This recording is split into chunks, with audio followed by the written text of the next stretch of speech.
we will see what is excipient and what we will discuss it in detail. So first of all, we will see that any drug product is consist of two things, or any drug product contain two part. One is API and another is excipient. API stands for active pharmaceutical ingredient, and it is the part of any drug product which will show pharmacological action. Say, for example, in case of paracetamol 500 milligram tablet weight is 600 milligram mainly, and here it contains 500 milligram paracetamol and 100 milligram other substance. So 500 milligram paracetamol is API, and it will show pharmacological action.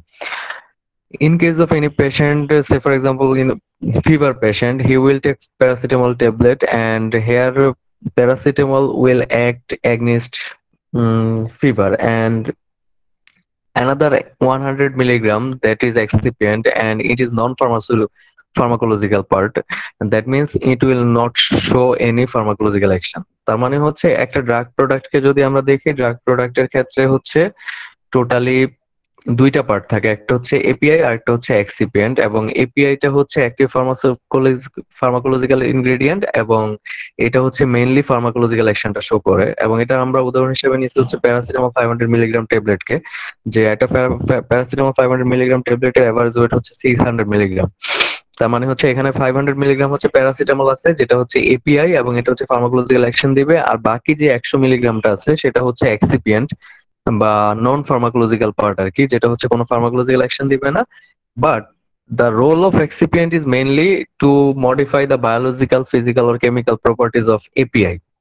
এবং এই যে excipient 100 milligram বললাম, এই 100 মিলিগ্রামের কাজ হচ্ছে সে biological, physical অথবা কেমিক্যাল প্রপার্টিজ অ্যাক্টিভ ফার্মাসিউটিক্যাল ইনগ্রেডিয়েন্টের মডিফাই করবে।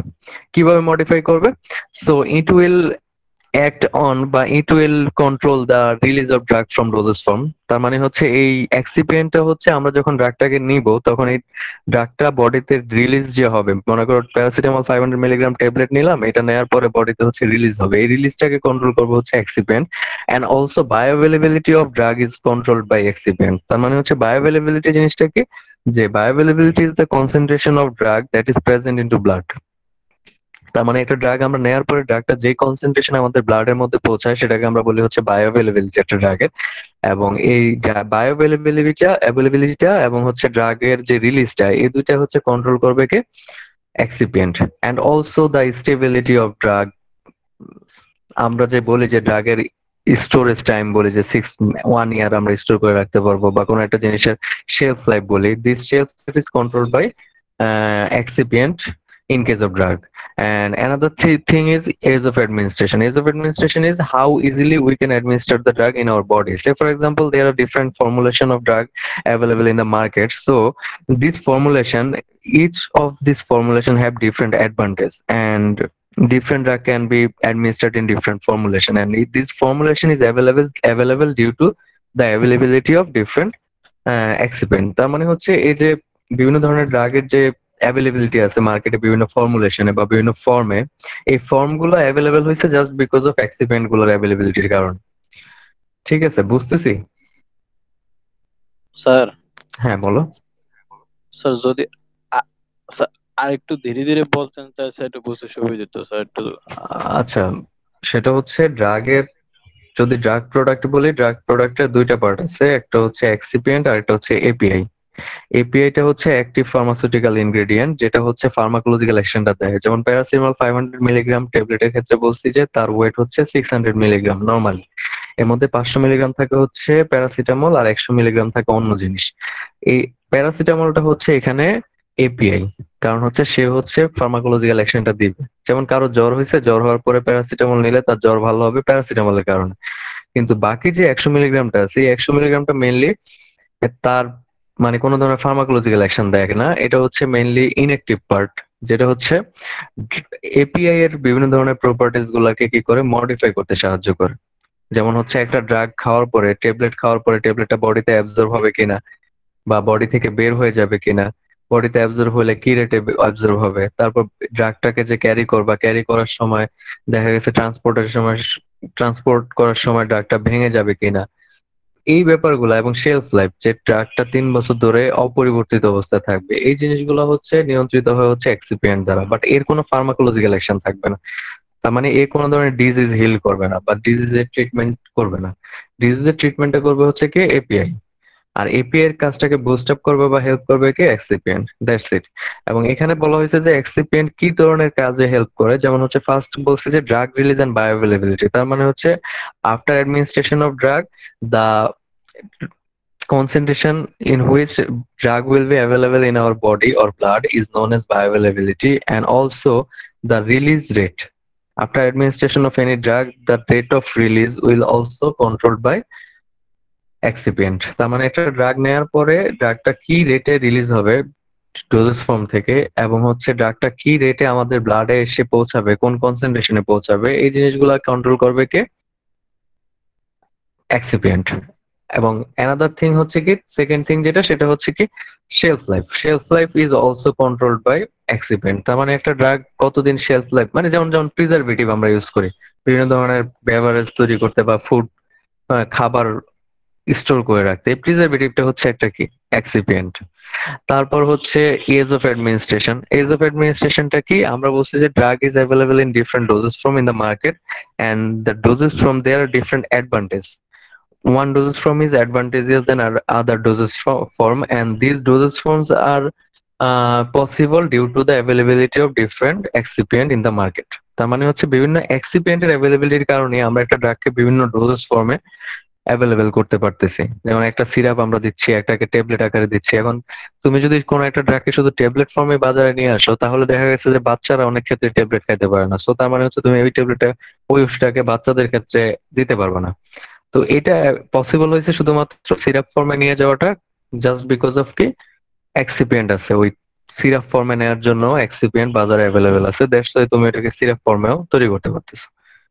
ঠিক আছে, বুঝছি এবার। জি স্যার। আচ্ছা, তারপরে নেক্সট যে চ্যাপ্টারটা আছে, certain excipient can be used for different purpose. Say for example, one excipient can be used in different formulation. তার মানে হচ্ছে একটা এক্সিপিয়েন্ট কে আমরা বিভিন্ন ফর্মুলেশনে বিভিন্ন কাজে ইউজ করতে পারি। এখানে একটা এক্সাম্পল দেয়া আছে lactose. Lactose is use for tablet formulation or solid dosage form as a diluent or bulking agent. What is diluent and what is bulking agent? They are more or less similar. More or less similar, no, they're similar actually. And what these are, we will see in our later part of presentation. But also we can use lactose as a carrier molecule in inhaler formulation. তার মানে হচ্ছে একটা excipient কে আমরা অনেকগুলা কাজে use করতে পারি। এখানে ল্যাকটোজের উদাহরণ দেওয়া হয়েছে যে ল্যাকটোজটাকে আমরা বাল্কিং এজেন্ট অথবা ডাইলুয়েন্ট হিসেবে ইউজ করি। বাল্কিং এজেন্ট এবং ডাইলুয়েন্ট দুইটা সেম জিনিস। এবং এই ল্যাকটোজটাকে আমরা ইনহেলার, যে আমরা দেখি না ইনহেলার নেয় অনেকেই, ইনহেলার ডোজেস ফর্মে আমরা এটাকে ক্যারিয়ার মলিকুল, কোন একটা ড্রাগকে ক্যারি করার জন্য ক্যারিয়ার মলিকুল হিসাবে আমরা ল্যাকটোজটাকে ইউজ করতে পারি। এখানে দেখতেছি আমরা তাহলে কি একটা এক্সিপিয়েন্ট কি আমরা একাধিক পারপাজে ইউজ করতেছি, একাধিক কাজে ইউজ করতে পারতেছি। সো এটা হচ্ছে, এবং বাজারে in market there are different type of excipients and also different grade is available. তার মানে একটা মানে এক্সিপিয়েন্টের জন্য একটা টাইপের এক্সিপিয়েন্টের জন্য বিভিন্ন এক্সিপিয়েন্ট বা বিভিন্ন কেমিক্যাল বাজারে আছে। যেমন মনে করো তুমি প্রিজারভেটিভ হিসেবে অনেক ওয়াইড রেঞ্জ অফ কেমিক্যাল তুমি পাবা যেটা প্রিজারভেটিভ হিসেবে কাজ করে। সো এবং এদের মধ্যে আবার বিভিন্ন গ্রেডেরও অ্যাভেলেবেল আছে। তো এখানে কোশ্চেনটা মেইনলি এরকম হতে পারে যে একটা এক্সিপিয়েন্টকে একাধিক কাজে ইউজ করা যায়, তাহলে এটার একটা উদাহরণ দিয়ে বোঝাও। সো তুমি এখানে ল্যাকটোজকে নিতে পারো, যে ল্যাকটোজ হচ্ছে একটা উদাহরণ। API we can classify API into two type depending on the solubility. তার মানে হচ্ছে solubilityর উপর বেস করে API গুলাকে বা অ্যাক্টিভ ফার্মাসিউটিক্যাল ইনগ্রেডিয়েন্ট গুলাকে দুই ভাগে ভাগ করা যায়। One is soluble and another is insoluble drug. So insoluble drugs are not soluble in different solvents, and their bioavailability depends on their surface area. Insoluble drug গুলা কোনো ধরনের সলভেন্টে কি হবে না, সলিবল হবে না, এবং এদেরকে অ্যাডমিনিস্টার করার পরে এরা যে ব্লাডে যাবে বা বায়োঅ্যাভেলেবল হবে, এটা ডিপেন্ড করবে হচ্ছে তাদের surface area. Higher the surface area, higher will be the bioavailability. That means higher the surface area, the drug will be more available into the blood. তার মানে হচ্ছে কোন একটা ড্রাগ যেটা হচ্ছে ইনসলিউবল, এটার ক্ষেত্রে তার বায়োঅ্যাভেলেবিলিটি বা তার সে কোন এক্সটেন্ডে ব্লাডে অ্যাবজর্ব হবে এটা ডিপেন্ড করবে হচ্ছে তার সারফেস এরিয়ার উপরে। সারফেস এরিয়া যত বেশি হবে বায়োঅ্যাভেলেবিলিটি তো বেশি হবে। And also we know that surface area depends on particle size. Lower the particle size higher will be the surface area. এটা তো আমরা জানি, তাই না? যে যেটা পার্টিকেল সাইজ যত কম হবে তার সারফেস এরিয়া তত বেশি হবে। তার মানে কোন একটা বড় পার্টিকেলকে যদি আমরা ভেঙে ভেঙে ছোট ছোট পার্টিকেলে কনভার্ট করি, দেন দে সারফেস এরিয়াটা কি করে ইনক্রিজ করে। এবং এই ইনসলিউবল ড্রাগ গুলোর ক্ষেত্রে সারফেস এরিয়া খুবই গুরুত্বপূর্ণ বডিতে অ্যাবজর্ব হওয়ার জন্য। বুঝতে পারছি এটা?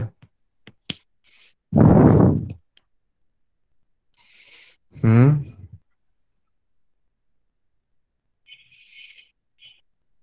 হ্যালো,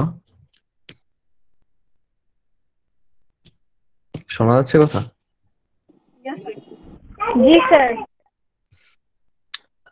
এটা বুঝছি যে ইনসলিউবল ড্রাগ গুলো, বলছি যে ইনসলিউবল ড্রাগ গুলো কোনো ধরনের সলভেন্টে সলিউবল হবে না, এবং এদের যে সলিউবল না হওয়ার কারণে এদের বায়োঅ্যাভেলেবিলিটিটা ডিপেন্ড করবে হচ্ছে এদের পার্টিকেল সাইজের উপরে। যত ছোট পার্টিকেল হবে তত বেশি বডিতে অ্যাবজর্ব হবে বা ব্লাডে অ্যাবজর্ব হবে, এবং তত হচ্ছে এদের বায়োঅ্যাভেলেবিলিটি হবে। ঠিক আছে? এবং পার্টিকেল সাইজ আমরা জানি হচ্ছে কি, কোন একটা লার্জার পার্টিকেলকে যখন ভেঙে ছোট পার্টিকেলে কনভার্ট করা হয় তখন তার সার্ফেস এরিয়া ইনক্রিজ করে। তার মানে হচ্ছে সার্ফেস এরিয়াটা ডিপেন্ড করে হচ্ছে পার্টিকেল সাইজের উপরে। এবং এই ধরনের ড্রাগ গুলোর বায়োঅ্যাভেলেবিলিটিটা আমরা মডিফাই করতে পারি। We can modify the bioavailability of this kind of insoluble drugs by formulation. Formulation means হচ্ছে how we can formulate the dosage form. Say for example, we can formulate a drug in a different dosage form, and what dosage form we actually formulate, this will affect the bioavailability of this drug. And another second thing is granulation. Granulations are two types: one is dry granulation and another is wet granulation. What these are, we will see in the later part of our presentation, what is dry granulation and what is wet granulation. Granulation জিনিসটা actually কি, গ্রানুলেশনটা এটাও আমরা দেখবো একটু পরে, সমস্যা নাই। আর method of tableting, method of tableting, there are two method, one is compression and another is compaction. Compression is directly applying pressure on a bulk amount of powder so that the air trapped into the powder will remove and the volume will decrease. তার মানে হচ্ছে tablet ফর্মুলেশনের জন্য দুইটা method আছে, একটা হচ্ছে compression আর একটা হচ্ছে কম্প্যাকশন। কম্প্রেশনের ক্ষেত্রে যেটা হয় যে আমাদের একটা যদি অনেক বড় ভলিউমের পাউডার থাকে সেটার উপর আমরা প্রেসার দিব। প্রেসার দিলে পাউডার গুলোর মাঝখানে যে এয়ারটা আছে ট্র্যাপড অবস্থায় সেটা কি হয়ে যাবে, রিমুভ হয়ে যাবে এবং ভলিউমটা কমে যাবে। এটা হচ্ছে কম্প্রেশন। আর কম্প্যাকশনটা হচ্ছে in this case also we will apply pressure, and after application of pressure air will remove, but also the force of attraction between the powder molecule will also increase, and as a result the bonding between the powder will increase and the volume will decrease. তার মানে হচ্ছে এই ক্ষেত্রেও আমরা কি করব, pressure দিব একটা বাল্ক অ্যামাউন্ট অফ পাউডারের মধ্যে। প্রেসার দেওয়ার ফলে যেটা হবে যে ভলিউমটা ডিক্রিজ করবে, যেহেতু হচ্ছে ভিতরে যে এয়ারটা ট্র্যাপড অবস্থায় থাকবে পার্টিকেল গুলোর মাঝখানে, সে এয়ার গুলা বের হয়ে যাবে। ইন দ্য মেইন টাইম কি হবে, পার্টিকেল পার্টিকেল ইন্টারাকশনটা কি হয়ে যাবে, ইনক্রিজ করবে। তো এই বায়োঅ্যাভেলেবিলিটিটা ডিপেন্ড করে হচ্ছে তিনটা জিনিসের উপর। একটা হচ্ছে ফর্মুলেশন অফ দ্য ট্যাবলেট, তারপরটা হচ্ছে গ্রানুলেশন মেথড। গ্রানুলেশন মেথডটা হচ্ছে এটা যে আমরা দেখি যে বিভিন্ন ধরনের পিঠা তৈরি করার সময় দেখি যে ময়দা ছিল, আমাদের ময়দাটাকে ফার্স্টে আমরা কি করি, একটু পানি দিয়ে ওইটাকে আরেকটু কি করি, যেমন ভাপা পিঠা তৈরি করার ক্ষেত্রে আমরা দেখি না যে ময়দা ছিল, ময়দা থেকে আমরা কি করি আরেকটু পানি দিয়ে এটাকে আরেকটু বড় বড় পার্টিকেল সাইজে ইনক্রিজ করতেছি। এই প্রসেসটাকে গ্রানুলেশন বলে, এবং ট্যাবলেট ফর্মুলেশনের ক্ষেত্রে গ্রানুলেশন খুবই গুরুত্বপূর্ণ। কেন গুরুত্বপূর্ণ এগুলো আমরা পরে দেখবো, ঠিক আছে? বুঝতেছি। হ্যাঁ, কোশ্চেন আছে কারো কোনো? আচ্ছা, বায়োঅ্যাভেলেবিলিটি কি জিনিস কেউ একজন বলো তো দেখি।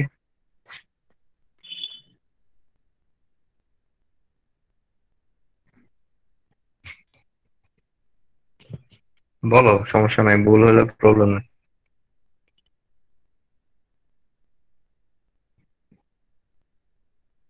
পারবো না কেউ? তাহলে কি বুঝলে এতক্ষণ যা পড়াইছি? কোন ড্রাগ হলো আপনার সিস্টেমিক সার্কুলেশনে যখন থাকে আর ওটা সবগুলো সেলের কাছে পৌঁছায় দেয়, ম্যাটেরিয়াল, এটা হলো বায়োঅ্যাভেলেবিলিটি। বায়োঅ্যাভেলেবিলিটি হচ্ছে যে কনসেন্ট্রেশনে একটা ব্লাড অ্যাডমিনিস্টার করার পরে যে কনসেন্ট্রেশনে সে ব্লাডে পৌঁছায়। তার মানে হচ্ছে একটা ড্রাগ একটা ট্যাবলেট খাওয়ার পরে যেই কনসেন্ট্রেশনে ওই ট্যাবলেটটা ব্লাডে অ্যাভেলেবেল থাকবে সেটাকে আমরা বায়োঅ্যাভেলেবিলিটি বলি। ঠিক আছে, আচ্ছা। আর soluble drug, then another thing is soluble drugs. Soluble drugs are soluble in different solvent, and there are two part actually. After administration of tablet, first it will disintegrate. That means it will break down into bigger pieces, and after that, these bigger pieces will dissolve into solvent, and this solvent form will absorb in our body. তার মানে হচ্ছে soluble drug গুলো হচ্ছে বিভিন্ন সলভেন্টের মধ্যে soluble হয়, এবং একটা ট্যাবলেট যখন আমরা খাই ফার্স্টে ট্যাবলেটটা ভাঙবে, যেটাকে আমরা বলি হচ্ছে ডিসইন্টিগ্রেশন। এখন এই যে ভাঙবে, এই ভাঙার ব্যাপারটা নিয়ন্ত্রিত করে একটা এক্সিপিয়েন্ট, যেটাকে আমরা ডিসইন্টিগ্রেটিং এজেন্ট বলি। তার মানে ওই এজেন্টটা দেওয়ার কারণে ওই জিনিস ট্যাবলেটটা দ্রুত ভেঙে যায়। না হলে ট্যাবলেট দেখা গেছে যেভাবে খাইছি ওইভাবে বডি থেকে বের হয়ে যেত। এবং এই ভেঙে যাওয়ার পরে তারপরে হচ্ছে সলভেন্ট গুলা কি করে ইন্টারেক্ট করে ডিসইন্টিগ্রেটেড পার্ট গুলোর সাথে, এন্ড এরপরে সলিউশন ফর্ম করে। এই সলিউশন ফর্মটা হচ্ছে বডিতে কি হয়, অ্যাবজর্ব হয়। তো এই হচ্ছে মোটামুটি and before formulating any drug, its physical and chemical properties studies is very much important to determine the formulation. That means হচ্ছে আমাদের আগে একটা ড্রাগকে বা একটা এপিআই কে ফর্মুলেশন বা ডোজেস ফর্মে কনভার্ট করার আগে আমাদের তার ফিজিক্যাল কেমিক্যাল প্রপার্টিসটা ভালোভাবে স্টাডি করতে হবে। তারপরে হচ্ছে কোন ডোজেস ফর্মে আমরা তাকে অ্যাডমিনিস্টার করব এটা হচ্ছে ডিসাইড করব। ওকে, so in case of API, it must be pure. These are the properties of API, and this must be pure, and it's with high stability, and it must be compatible with excipient. That means API will not interact with any excipient. If it interact with any excipient, then severe health hazard can occur.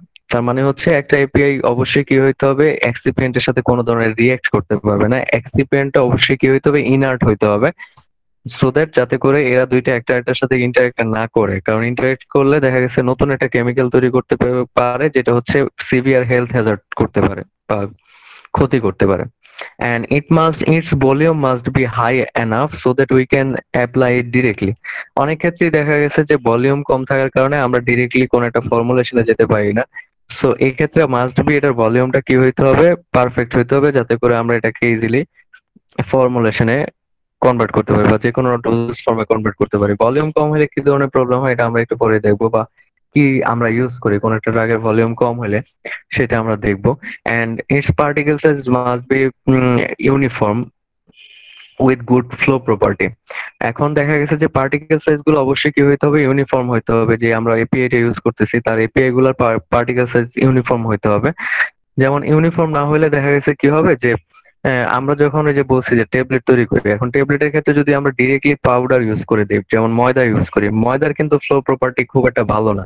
এখন ট্যাবলেটের ক্ষেত্রে যদি আমরা দেখি যে tablet কিভাবে তৈরি হয়, ট্যাবলেটের ক্ষেত্রে দেখা গেছে একটা ছিদ্র থাকে, যেটা নিচে একটা পাঞ্চ থাকে, উপরে একটা পাঞ্চ থাকে। ওই ছিদ্রের মধ্যে আমরা হচ্ছে পাউডারটা দিয়ে দিই, দিয়ে উপরে পাঞ্চ দিয়ে চাপ দেওয়ার পরে ট্যাবলেট তৈরি হয়ে যায়। তারপর নিচের পাঞ্চটা কি করে ধাক্কা দিয়ে ওটাকে বের করে দেয়। তো এই যে দেখা গেছে পাউডার ফর্ম যদি আমরা ইউজ করি, তাহলে যেটা হবে যে ওই যে 500 মিলিগ্রাম প্যারাসিটামল 500 মিলিগ্রাম আমরা বলি, তাহলে দেখা গেছে যে ডোজ ফর্মের ইউনিফর্মিটি আসবে না। দেখা গেছে যে পাউডার কোন একটা ট্যাবলেটের ক্ষেত্রে দেখা গেছে পুরোপুরি ভরছে, কোনটার ক্ষেত্রে ওই ছিদ্রটা পুরোপুরি ভরে না। এর ফলে দেখা গেছে যে একটা 400 মিলিগ্রাম হচ্ছে, একটা 500 মিলিগ্রাম হচ্ছে, একটা 600 মিলিগ্রাম হয়ে যাচ্ছে ট্যাবলেট। তো এই ফর্মিটিটা ইনক্রিজ করার জন্য যেটা করা হয় সেটা হচ্ছে কি কি যে আমরা গ্রানিউলস ইউজ করি। গ্রানিউলসটা হচ্ছে ওই যে আমরা বললাম যে পিঠা তৈরি করার ক্ষেত্রে আমরা হচ্ছে পাউডার না ইউজ করে এর চেয়ে একটু বড় সাইজের পার্টিকেল ইউজ করি। বড় সাইজের পার্টিকেল গুলোর মধ্যে দেখা গেছে কি থাকে যে তাদের ফ্লো প্রপার্টি ভালো থাকে, তারা খুব দ্রুত গড়ায় পড়তে পারে। এটার উদাহরণ আরেকটা ভাবে বলা যায়, যেমন হচ্ছে তুমি একটা ময়দাকে উপর থেকে ফেললা, তাহলে দেখবা যে ময়দাটা কিভাবে ছড়াচ্ছে। ময়দাটা দেখবা যে একবারে পিরামিডের মতো তৈরি হয়ে গেছে। কেন পিরামিডের মতো তৈরি হবে, কারণ হচ্ছে তার ফ্লো প্রপার্টিটা কম। দেখা গেছে একটা একটার সাথে লেগে লেগে একবার উঁচা একটা স্ট্যাক তৈরি করছে পাউডারের। কিন্তু যদি আমরা গ্রানিউলস যদি আমরা উপর থেকে ছাড়ি, দেখা গেছে যে ওইটা অত বেশি উঁচা পিরামিড জাতীয় স্ট্যাক তৈরি করবে না, ওইটা দেখা গেছে একটু ছড়ায় যাবে। কারণ ওই যে পাউডার গুলোর ফ্লো প্রপার্টি বেশি হওয়ার মানে গ্রানুল গুলোর ফ্লো প্রপার্টি বেশি হওয়ার কারণে সে দেখা যাচ্ছে বেশি জায়গা ছড়ায় থাকবে। তো এই ফ্লো প্রপার্টি খুবই গুরুত্বপূর্ণ এবং ফ্লো প্রপার্টি ইনক্রিজ করার জন্য আমরা কি করতেছি, granules use করতেছি। And also moisture content is the good source of microbial growth. So to avoid this microbial growth we can use use dry API actually. And another thing is good of organoleptic properties. Organoleptic properties is mainly color, taste and odor. These properties must be good. So in case of metronidazole, it is yellowish in color and its taste is uh, bitter, kind of bitter type of taste. So in the case of metronidazole, it is hard to formulate it into syrup form. কারণ হচ্ছে কি syrup ফর্মে আমরা মেট্রোনিডাজোলকে দিতে পারি না, কারণ হচ্ছে এটা টেস্ট হচ্ছে তিতা তিতা হওয়ার কারণে আমরা এটাকে সিরাপ আকারে দিতে পারি না। কারণ একটা ট্যাবলেট যেভাবে হচ্ছে তোমার টেস্ট বাড গুলোর সাথে ইন্টারেক্ট করবে, সিরাপ কিন্তু তার চেয়ে বেশি ইন্টারেক্ট করবে। এতে করে দেখা গেছে যে তুমি যে বিটার যে টেস্টের যে ইয়াটা ওইটা আরো বেশি ফিল করবা তোমার হচ্ছে ওই মেট্রোনিডাজোলের ক্ষেত্রে। যদি ট্যাবলেট ফর্মে দিলে দেখা গেছে তুমি অতটা তিতা স্বাদটা পাবা না। তো এটা হচ্ছে মোটামুটি প্রপার্টিজ। আচ্ছা, এখন এক্সিপিয়েন্টের যদি ডেফিনেশন জিজ্ঞেস করি, কেউ বলতে পারবা হোয়াট ইজ এক্সিপিয়েন্ট?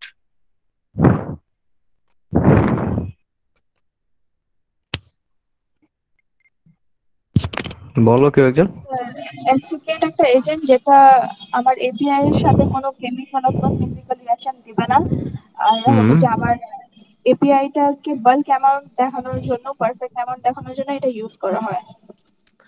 আচ্ছা, not like that just bulk amount, mainly হচ্ছে non pharmacological part of drug product is known as API, excipient.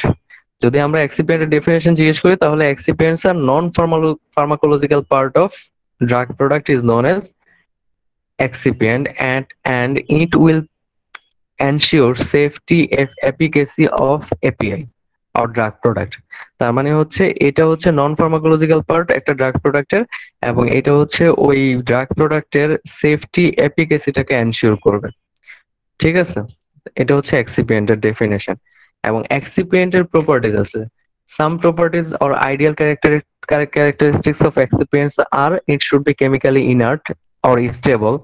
That means it will not interact with other excipient or it will not interact with API. তার মানে হচ্ছে excipient must be chemically inert হইতে হবে, এবং এটাকে যেটা করতে হবে API এর সাথে কোনো ধরনের কেমিক্যাল ইন্টারাকশন দিবে না। ইন দ্য মেইন টাইম সে অন্য যে এক্সিপিয়েন্ট গুলো আছে, যেমন তুমি প্রিজারভেটিভ হিসেবে একটা ইউজ করছো, আবার হচ্ছে তুমি মনে করো সুইটেনিং এজেন্ট হিসেবে একটা ইউজ করছো, মানে মিষ্টি করার জন্য ইউজ করছো। সো একটা একটার সাথে কোনো ধরনের কি করবে না, কেমিক্যাল ইন্টারাকশন দিবে।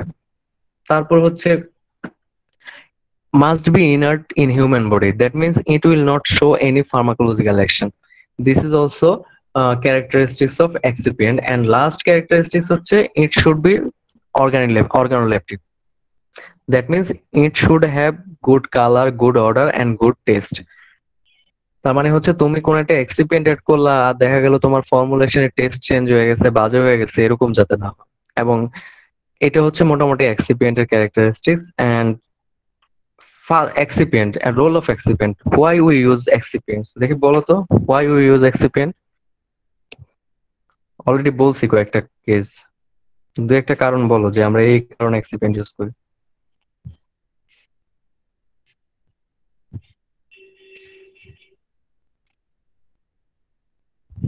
পারবা না? কোশ্চেনটা কি আবার বলুন? why we use excipient in drug product formulation, তার মানে হচ্ছে আমরা এক্সিপিয়েন্ট কেন ইউজ করি একটা ফর্মুলেশনের মধ্যে বা একটা ড্রাগ তৈরি করার ক্ষেত্রে, দু একটা কারণ বলো।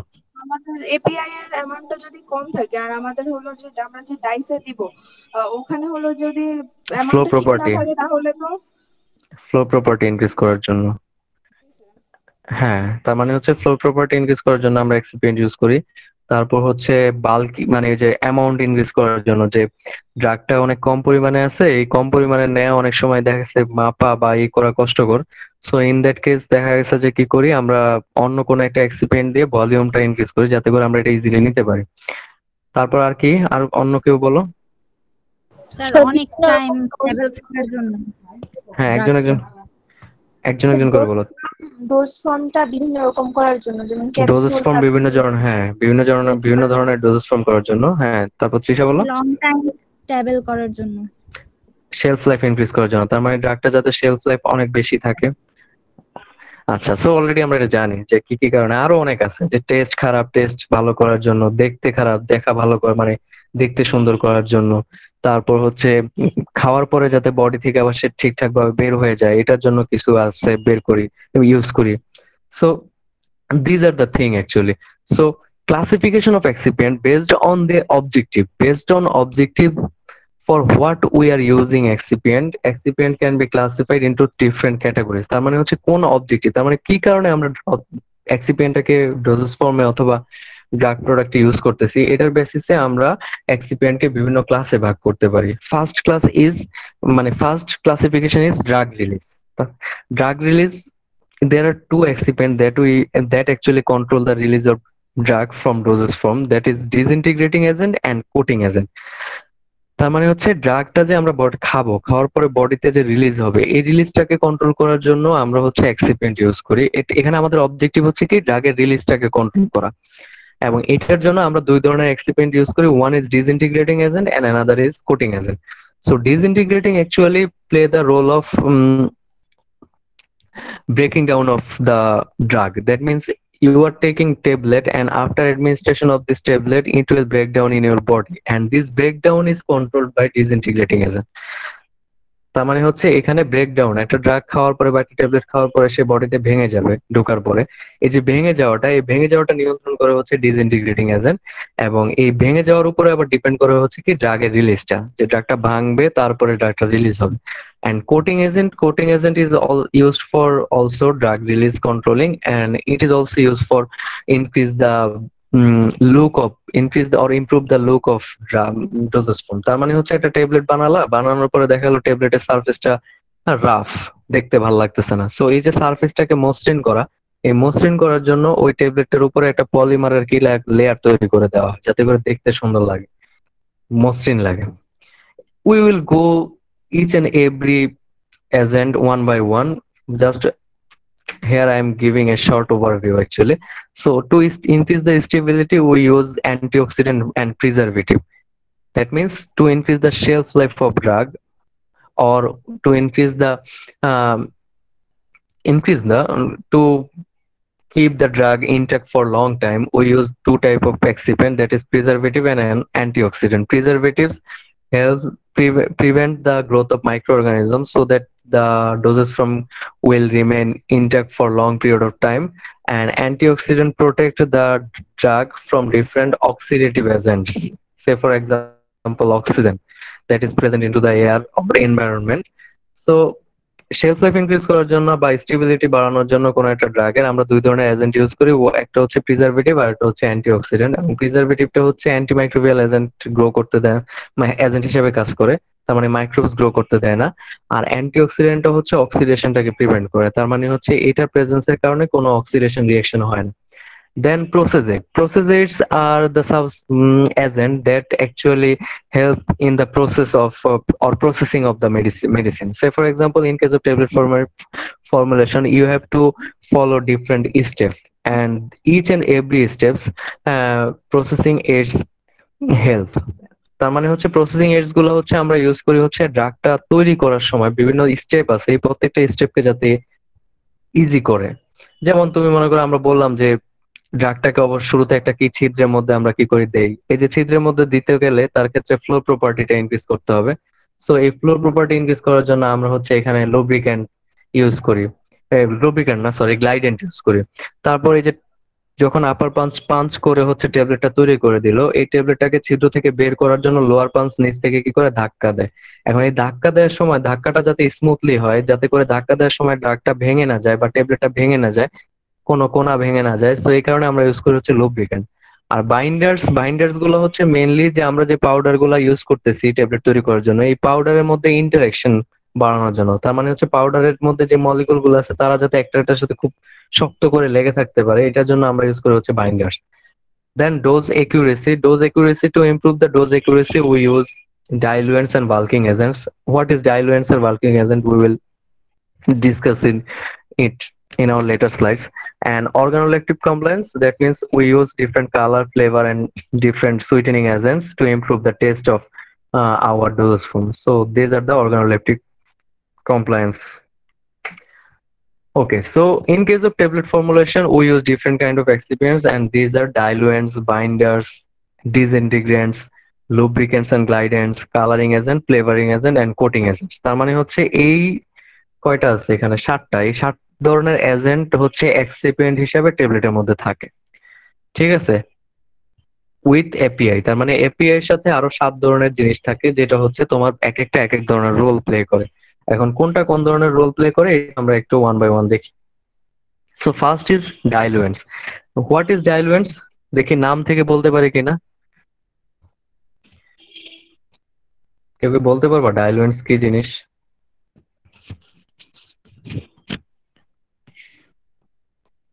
হুম, ঘনত্ব রিডিউস করে। কিসের জন্য ইউজ করি? যেটা ইউজ করে কিসের জন্য ইউজ করি আবার একটু ক্লিয়ারলি বলো। ডাইলিউট করার জন্য। ডাইলুট করার জন্য ইউজ করি। গুড। তার মানে হচ্ছে in many cases the dose of drug is very small. Say for example, one drug, in case of one drug the dose is 5 milligram, and 5 milligram drug is very small amount. So 5 milligram powder you have to administer in case of one patient, so it is very difficult to convert this 5 milligram into different formulation. You will not convert this 5 milligram into tablet. তার মানে হচ্ছে 5 milligram তোমার মনে করো কোন একজন পেশেন্টের ক্ষেত্রে ডোজ, এখন এই 5 মিলিগ্রাম ট্যাবলেটকে তুমি কোন ডোজ ফর্মে দিবে? খুবই স্মল অ্যামাউন্ট, ঠিক আছে। তো দেখা গেছে যে তোমার হচ্ছে 5 মিলিগ্রামকে তুমি হচ্ছে ট্যাবলেট বানাইতে পারবে না, কারণ ট্যাবলেট বানাইতে গেলে দেখা গেছে তুমি যে প্রেসার দিবা, মানে ওইটা ওই ইসের গায়ের মধ্যে লেগে যাবে, তোমার ওই মেশিনের গায়ে লেগে যাবে। So two increase the amount of this 5 milligram into 100 milligram or 500 milligram, we use different excipient that will increase the volume of our dose or our drug. তার মানে হচ্ছে আমরা বিভিন্ন ধরনের এজেন্ট ইউজ করি এই 5 মিলিগ্রামের সাথে, যেটা হচ্ছে অ্যাকচুয়ালি ওই 5 মিলিগ্রামের ভলিউমটাকে 100 মিলিগ্রামে কনভার্ট করবে মনে করো, যাতে করে এই 100 মিলিগ্রামকে এবার আমরা কি করতে পারবো, একটা ট্যাবলেট হিসেবে কনভার্ট করতে পারবো। তার মানে হচ্ছে এখানে 95 মিলিগ্রাম হচ্ছে আমরা অন্য একটা সাবস্টেন্স অ্যাড করতেছি 5 মিলিগ্রামের সাথে, যাতে করে আমরা এটাকে একটা ট্যাবলেট ফর্ম বা কোনো একটা ফর্মে নিয়ে আসতে পারি। এই এজেন্ট গুলোকে আমরা বলি হচ্ছে ডাইলুয়েন্টস। তার মানে হচ্ছে ডাইলুয়েন্টস এর নাম থেকে বুঝতেছি যে ডাইলুয়েন্টস হচ্ছে ডাইলুট করতে ইউজ করা হয়, যে কোন একটা ড্রাগ যদি খুব অল্প সামান্য পরিমাণে থাকে তখন ওইটাকে আমরা বেশি ভলিউম বাড়ানোর জন্য আমরা এটার সাথে বিভিন্ন ধরনের ম্যাটেরিয়ালকে ইউজ করি, যেটা হচ্ছে তার ভলিউমটা ইনক্রিজ করবে, এবং এটাকে আমরা বলতেছি হচ্ছে ডাইলুয়েন্টস। এবং properties of diluents are similar as like as excipients property. তার মানে as diluents are excipients, so excipients ideal properties is similar with diluents property. তার মানে হচ্ছে excipient এর আমরা যে আগের যে প্রপার্টি গুলো দেখছি সেই প্রপার্টি গুলোর মতোই হচ্ছে diluent এর প্রপার্টিটা হবে। যেমন it must be non toxic, তার মানে এর কোনো টক্সিসিটি শো করতে পারবে না। it must be inert, and that means it will not interact with API, তার মানে or other excipient। তারপরে হচ্ছে ফিজিওলজিক্যালি ইনার্ট হইতে হবে, it will not show any pharmacological action, তার মানে হচ্ছে এটা ফিজিওলজিক্যালি কোনো ধরনের অ্যাকশন দেখাবে না, এটা ইনার্ট টাইপের হইতে হবে। এবং microbial contamination, no microbial contamination present. So এগুলো মোটামুটি কাইন্ড অফ সিমিলার, মানে ওই আগের মানে এক্সিপিয়েন্টের আইডিয়াল প্রপার্টিটা জানলে ডাইলুয়েন্টের আইডিয়াল প্রপার্টিও বলতে পারবা যে এটা আইডিয়াল প্রপার্টিস কি।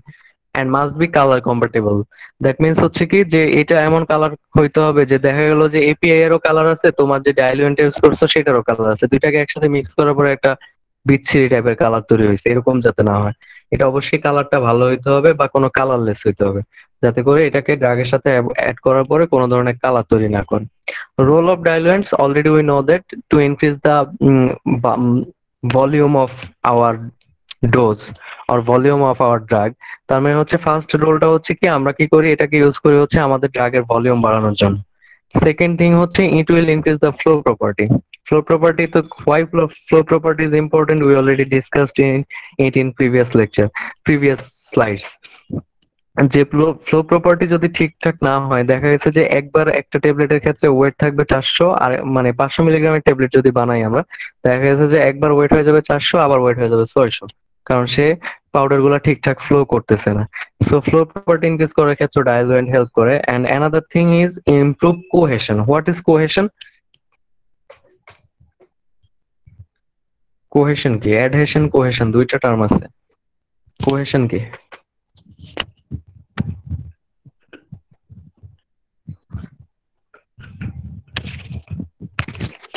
পড়ায় নাই কোহেশন?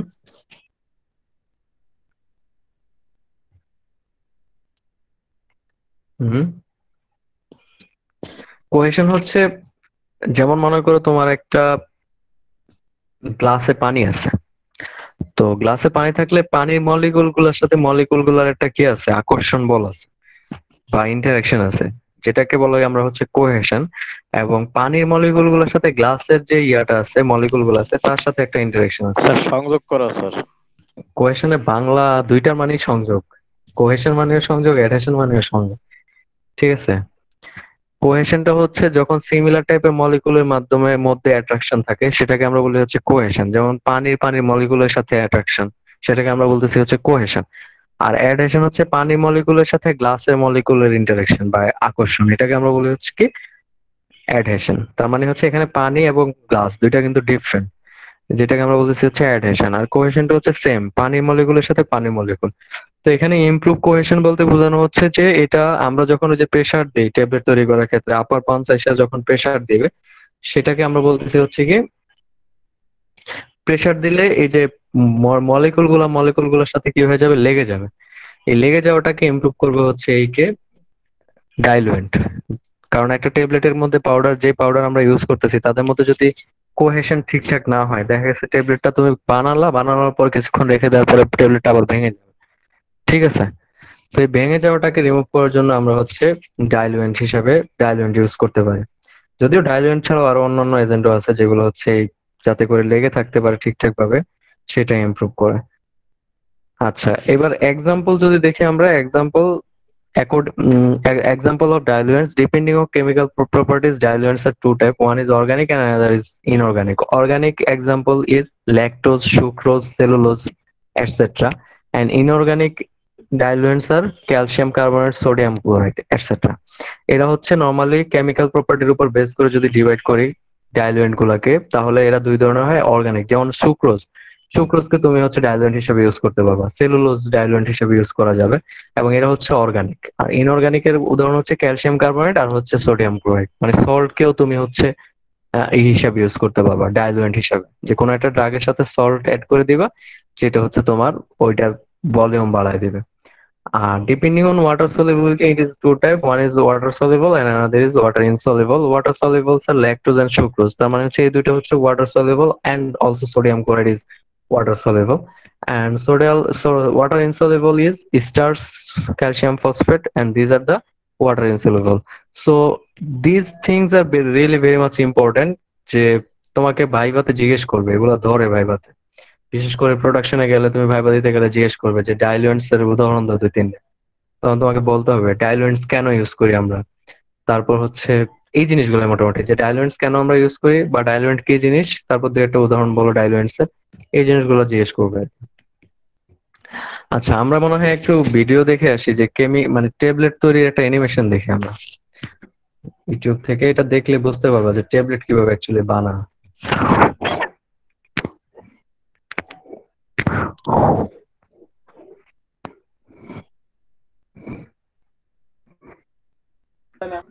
হ্যালো স্যার, আসসালামু আলাইকুম। ওয়ালাইকুম আসসালাম। স্যার আমার এখানে স্যার নেট খুব প্রবলেম করতেছে স্যার, মনে হয় না স্যার ক্লাস কন্টিনিউ করতে পারবো স্যার, আমার অ্যাটেন্ডেন্স একটু দিয়ে দিন প্লিজ। আচ্ছা, কেউ যদি মনে করে দেবো যে বোর্ড চলে হচ্ছে, স্যার আমি তাহলে দিয়ে কমেন্ট দেবো। সেকশনে কমেন্ট করে দিছি। আচ্ছা আচ্ছা, ঠিক আছে। Okay sir, thank you.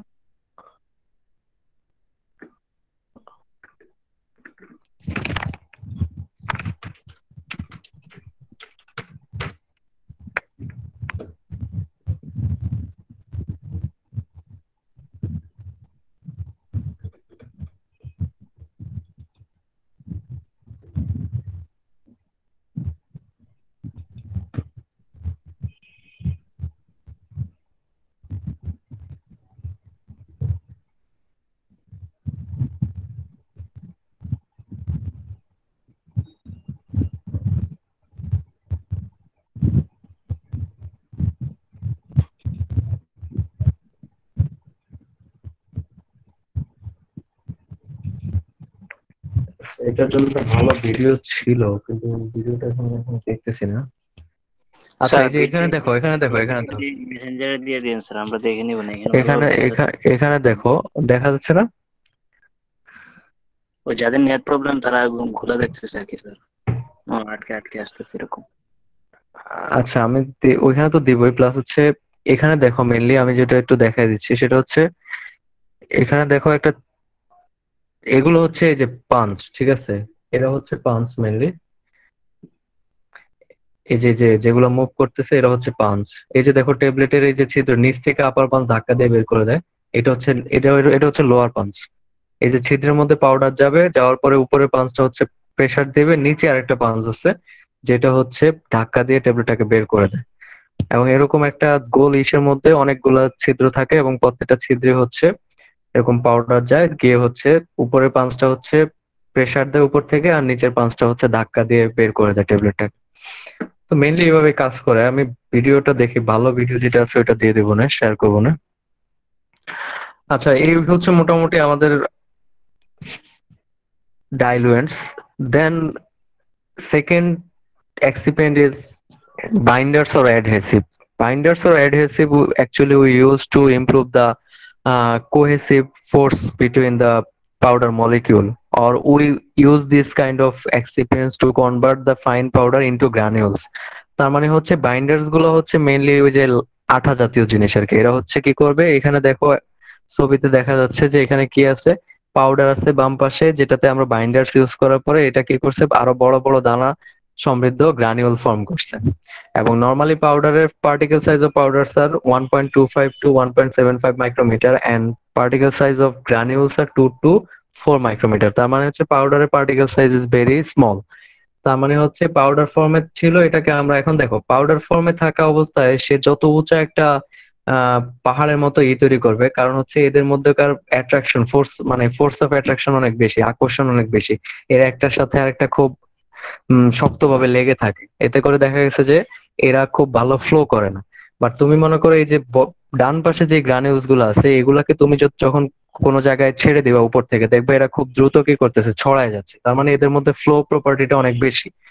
এবং এদের ক্ষেত্রে দেখো, এদের ক্ষেত্রে particle size is different in case of powder, but in case of granules particle size is similar, almost similar. দেখো এখানে গ্রানিউলস গুলোর পার্টিকেল সাইজ কিন্তু সেম। আর এক্ষেত্রে দেখা গেছে যে বাপা পিঠা তৈরি করার ক্ষেত্রে যদি আমরা বলি যে দেখো, বাপা পিঠা তৈরি করার ক্ষেত্রে যদি তুমি ডিরেক্টলি পাউডার ইউজ করতে, মানে ময়দা ইউজ করতে, এটাকে গ্রানিউল আগে তৈরি করতে না, তাহলে যেটা হইতো যে এর ভিতর দিয়ে কি হয়, আমরা যে স্টিমটা দিচ্ছি নিচ থেকে, এই স্টিমটা কি করে এই পিঠার ভিতর দিয়ে পুরা ভিতর দিয়ে ঢুকে এবং ঢুকে অপর পাশ দিয়ে বের হয়ে যায়। এতে করে ভিতরের অংশটুকু সিদ্ধ হয় পাউডারের পিঠার ক্ষেত্রে। বাট যদি তুমি এটাকে পাউডার দিয়ে বানাতা, তাহলে ওই যে মাঝখানে যে গ্যাপ, তোমার যে পিঠা বানাইছো ওই পিঠার মাঝখানে গ্যাপ থাকতো না। এতে করে দেখা গেছে তুমি যে স্টিমটা দিচ্ছ ওই স্টিমটা দেখা গেছে তার সারফেসের মধ্যেই লাগতো, ভিতরে আর ঢুকতো না, ভিতরে দেখা গেছে কাঁচা থেকে যেত। সো এই ভিতরে যাতে ভালোভাবে তোমার কি করতে পারে, স্টিমটা ঢুকতে পারে, এই কারণে যেটা করা হয় যে তোমার গ্রানুল ফর্ম করে তারপরে দেওয়া হয়।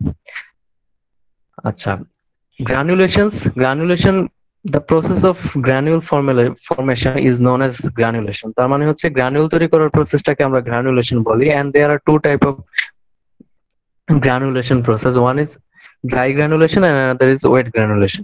Wet granulation is where we use different solvent or different agent, not agent actually, here we use actually fluid or solvent for granulation.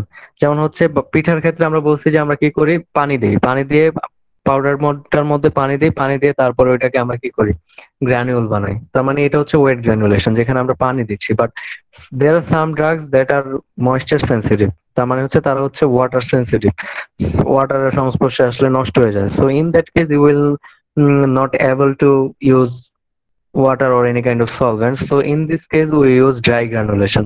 In case of dry granulation, first we provide pressure on the stake of our powder formulation or powder. তার মানে হচ্ছে পাউডারের উপরে আমরা একটা pressure দেই dry গ্রানুলেশনের ক্ষেত্রে শুরুতে, এবং প্রেসার দেওয়ার ফলে it will convert it into cake form. তার মানে হচ্ছে আমরা যখন প্রেসার দিই এটা একটা কেক ফর্মে কনভার্টেড হয়, এবং এই কেকটাকে then we break this cake into different smaller পার্টিকেলস। তার মানে হচ্ছে শুরুতে আমরা পাউডারটাকে কি করতেছি, এখানে কোনো ধরনের সলভেন্ট আমরা ইউজ করতেছি না বা ফ্লুইড আমরা ইউজ করতেছি না। আমরা যেটা করতেছি এখানে শুরুতে পাউডারটার উপরে প্রেসার দিচ্ছি, প্রেসার দিলে এটা কেক হয়ে যাচ্ছে। কেক হয়ে যাওয়ার পরে ওই কেকটাকে বা শক্ত একটা কেকে পরিণত হবে, ওই কেকটাকে আমরা পরে ভাঙি। ভাঙলে দেখা গেছে সে আগের যে পাউডার ফর্মে আছে ওই ফর্মে চলে যায় না, বাট সেই স্মল স্মল পার্টিকেল এর চেয়েও বড় পাউডার ফর্মের চেয়ে একটু বড় বড় পার্টিকেল আকারে ভেঙে যায়। এবং এর ফলে আমরা কি করতে পারি, গ্রানুল তৈরি করতে পারি। So wet granulation, dry granulation বুঝছি।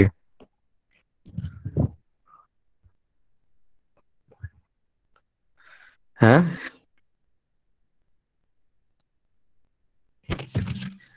নাকি বুঝি নাই?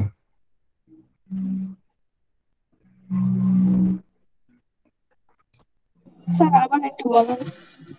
আচ্ছা, ওয়েট গ্রানুলেশনের ক্ষেত্রে বলছি হচ্ছে কি, ওয়েট গ্রানুলেশনের ক্ষেত্রে আমরা হচ্ছে ওয়াটার বা কোনো একটা সলভেন্ট বা ফ্লুইড ইউজ করতেছি, যাতে করে যেমন আমরা পিঠার ক্ষেত্রে বলছি যে ভাপা পিঠা বানানোর ক্ষেত্রে আমরা ময়দাতে আগে পানি দিই, পানি দিয়ে তারপর এটাকে একটা ছোট ছোট গ্রানিউল তৈরি করি, যেটাকে আমরা বলতেছি হচ্ছে ওয়েট গ্রানুলেশন। ওষুধের ক্ষেত্রেও সেম, ওষুধের ক্ষেত্রেও আমরা হচ্ছে বিভিন্ন ধরনের লিকুইড বা সলভেন্ট আমরা ইউজ করি, করে হচ্ছে পাউডারটাকে গ্রানিউলে তৈরি করি, এবং এই গ্রানিউলটাকে দিয়ে আমরা হচ্ছে ট্যাবলেট বানাই।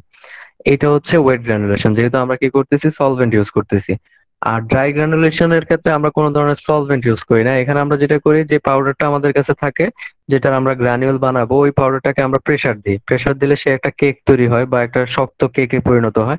ওই কেকটাকে পরে আমরা হচ্ছে গ্রাইন্ডার্স থাকে আমাদের, ওইটা দিয়ে আমরা ভাঙি। ভাঙলে দেখা গেছে যে সে আগে পাউডার ফর্মে তার যে সাইজ ছিল, ভাঙার পরে দেখা গেছে যে ওই সাইজটা মোটামুটি এর চেয়ে একটু বড় থাকে। সো এটাকে আমরা বলতেছি হচ্ছে ড্রাই গ্রানুলেশন, কারণ এখানে আমরা কোনো সলভেন্ট ইউজ করি না, আমরা জাস্ট প্রেসার দিয়ে কেক বানাইছি, পরে কেকটাকে আবার ভাঙতেছি ছোট ছোট পার্টিকেল আকারে। সো এটা হচ্ছে ড্রাই গ্রানুলেশন। আর ওয়েট গ্রানুলেশনের ক্ষেত্রে আমরা কি করতেছি, সলভেন্ট দিয়ে ছোট ছোট দানায় কনভার্ট করতেছি। বুঝছি? Yes sir. G sir. Okay, objective of incorporating binders. Here we use actually binders for increase the cohesiveness or cohesive force between the particles. তার মানে হচ্ছে এখানেও আমরা বাইন্ডার্সটা ইউজ করতেছি, কারণ হচ্ছে আমরা যে পার্টিকেল দিয়ে ট্যাবলেট বানাচ্ছি, ওই ট্যাবলেট গুলার পার্টিকেল গুলোর মধ্যে যাতে অ্যাট্রাকশন বাড়ে, যাতে করে পার্টিকেল একটা একটার সাথে খুব শক্ত করে লেগে থাকে। And why this is important? Because if cohesive force is very small, then this tablet will break down after some time. তার মানে হচ্ছে তোমার এই যে পার্টিকেল গুলা দিয়ে বা গ্রানিউল দিয়ে তুমি ট্যাবলেট বানাইলা, বানানোর পরে যদি তোমার ওদের মধ্যে ফোর্স অফ অ্যাট্রাকশন কম থাকে, একটা সময় গিয়ে দেখা গেল তারা ভেঙে যাবে, ট্যাবলেটটা ভেঙে যাবে। সো এই ভেঙে যাওয়া থেকে প্রতিরোধ করার জন্য আমরা যেটা করি, এই বাইন্ডার্স ইউজ করি, যাতে করে ট্যাবলেটের গ্রানিউল গুলো একটা একটার সাথে খুব শক্তভাবে লেগে থাকে অনেক সময় ধরে। And also increase the flow property we use, যেহেতু আমাদের এখানে কি আছে, যে পার্টিকেল গুলোর সাইজ মোটামুটি সেম গ্রানিউল গুলার। সো দ্যাটস ওয়াই দেখা গেছে যে কি হয়, যে তাদের মধ্যে ফ্লো প্রপার্টি বাড়ে। কারণ ফ্লো প্রপার্টি ট্যাবলেটের ক্ষেত্রে খুবই গুরুত্বপূর্ণ, কারণ হচ্ছে ফ্লো প্রপার্টি যদি ঠিকঠাক না থাকে, তাহলে তোমার ট্যাবলেটের ওয়েট ভেরিয়েশন হইতে পারে। দেখা গেছে যে এক একটা ট্যাবলেট এক এক ধরনের ওয়েট করতে পারে, ক্যারি করতে পারে। So example of binders are powder binders and solution binders. Binders are available in two form. One is powder form and another is solution form. So powder binders are cellulose and methyl cellulose. All type of cellulose can act as a binders. তার মানে হচ্ছে cellulose গুলা kind of হচ্ছে sticky in nature, kind of sticky থাকে, দেখবা যে একটু আঠা আঠা টাইপের থাকে, এবং we can use this cellulose thing as a binder. An example is cellulose, methyl cellulose, they are powder binder, and solution binders are gelatin, hydroxypropyl methyl cellulose stars their solution binder. Also, there are some natural binders that is available in nature, which are acacia and tragacan. They are mainly gum type substance. তার মানে হচ্ছে গাম জাতীয় জিনিসগুলোকে আমরা use করি হচ্ছে বাইন্ডার্স হিসেবে, বা স্টিকি টাইপ যেগুলো হচ্ছে আঠা আঠা জাতীয়। এবং এদের এক্সাম্পল হচ্ছে সেলুলোজ, মিথাইল সেলুলোজ। এক্সাম্পল খুবই গুরুত্বপূর্ণ, তোমাকে ভাইবা, যে কোনো ভাইবা হইতে পারে, তোমার ফাইনাল ভাইভাতে হইতে পারে, তোমার চাকরি ভাইভাতে এগুলো জিজ্ঞেস করবে যে কয়েকটা বাইন্ডার্স এর নাম বলো। সো যে কোনো সেলুলোজ হচ্ছে binders, methyl cellulose, ethyl cellulose, hydroxy propyl methyl cellulose, এরা হচ্ছে কি বাইন্ডার্স হিসেবে কাজ করে, বা একাশিয়া ট্রাইগাকান্থ। এবং এরা তোমরা হচ্ছে এগুলাকে যখন ট্যাবলেট বানাবা ল্যাবে, তখন দেখবা যে তোমরা ইউজ করতেছে এগুলো। তো দ্যাটস অল ফর টুডে। আর মোটামুটি বুঝছি কি সবকিছু, ইজি জিনিস, খুবই ইজি জিনিস, পড়লেও আই থিঙ্ক বুঝতে পারবো, খুবই ইজি। অত কঠিন কিছু না, বুঝছি তো সবাই নাকি? Yes, sir. চুপ। জি স্যার। আচ্ছা, একটু তারপর একটু দেখো, বাসায় দেখলে আই থিঙ্ক ক্লিয়ার হয়ে যাবে সবকিছু। আর ইম্পর্টেন্ট চ্যাপ্টার অনেক এই চ্যাপ্টারটা, কারণ এখান থেকে তোমার হচ্ছে এগুলা পরবর্তীতে ফার্মাসিউটিক্যাল টেকনোলজি চ্যাপ্টারও পড়াবে, এই মানে এই জিনিসগুলা লাগবে। তো এখন ক্লিয়ার কনসেপ্ট থাকলে বা ক্লিয়ারলি বুঝলে পরবর্তীতে আর সমস্যা হবে না, ধরতে পারবে যে। আর এগুলো খুব কঠিন কিছু না, ইন্টারেস্টিং আছে। ওকে, আমি একটু অ্যাটেন্ডেন্স দিচ্ছি, সবাই রেসপন্স করো। 1367, 1390, 1397। Present, sir. 1390, sir. আচ্ছা, 1397 আছো আবরার? আচ্ছা, আছো। 1403 1397, sir. Yes, sir. দিছি Yes, দিছি sir. Abrar. Sir, 1403. 1405, 1407, present sir. 1410, Present, sir. 1412, Yes, sir. 1417, Yes, sir. 1420। Yes, sir. Shakib আছো? আচ্ছা, 1422, 1425, 1428, স্যার স্যার Yes, 21 sir. আছে স্যার। Yes, sir. 21 দিছি, হ্যাঁ। 28 আছো? 25, Yes, sir.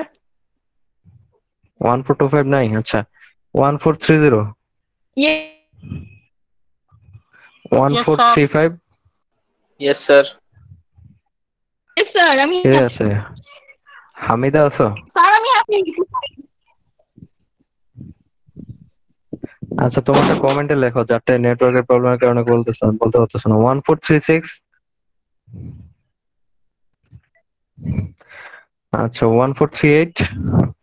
Present, teacher. ওকে, তারপর হচ্ছে 1445।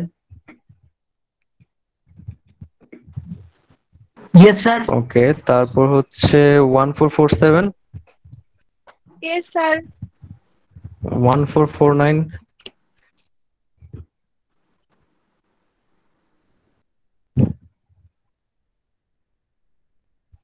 1449,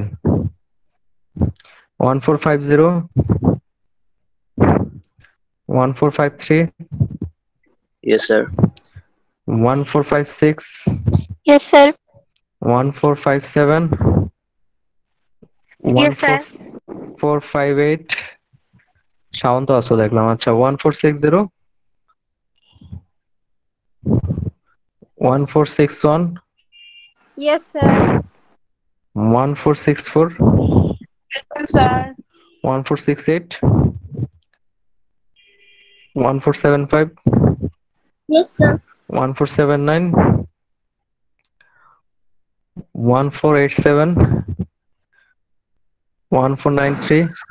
Yes, sir. কত? 93। Yes, sir. 93. 1553। Sir, वो comment ही लिखी है। আচ্ছা, দিয়ে দিছি। 1454, 1554। Yes, sir. ওকে, Yes, 1560, sir. Yes, sir. 1564। Yes, sir. ওকে, সবাই একটু চেক করো যে আমি বলতেছি কাটটা কাটটা মানে মিস গেলে বলবা। 1 স্যার 168 নেটের কারণে ঢুকতে পারতেছে না ক্লাসে, বৃষ্টি হচ্ছে তো। 1468 দিয়ে দিছি, হ্যাঁ। Sir, আচ্ছা, আমি 1442. 1425। 22. আচ্ছা, 1422। ওকে, আচ্ছা, আমি একটু বলি, দেখো যারা মিস আছে তাদেরটা বলতেছি, বাকিদেরটা তো প্রেজেন্ট থাকবে। তাহলে 1367 মিসিং আছে, তারপর হচ্ছে 1405 মিস করছে, তারপর হচ্ছে 1449 মিস করছে, 1450 মিস করছে, 1460 মিস করছে, 1479, 1487। বাকি সবাই আছো? Sir, 1460 comment এ লিখছে। ওকে, দিয়ে দিছে। আচ্ছা, ঠিক আছে, তাহলে সবাই ভালো থাকো, পড়াশোনা করো। আর বেসিক ফার্মাসিউটিক্স কোশ্চেন অ্যান্সার ফোরামে একটা কোশ্চেন দিয়ে দেবো না এখনই, এই চ্যাপ্টারের উপরে সবাই পার্টিসিপেট করবা আর একটু পড়ালেখা করো আর কি। না বুঝলে নেক্সট দিন কালকেই তো, কালকে ইয়া করবা, জানাবা। আর হচ্ছে তোমাদের পরীক্ষার ডেটটাও আমি হচ্ছে জানাই দেবো গ্রুপে। ঠিক আছে, ওকে স্যার। ওকে, আল্লাহ হাফেজ। আসসালামু আলাইকুম স্যার।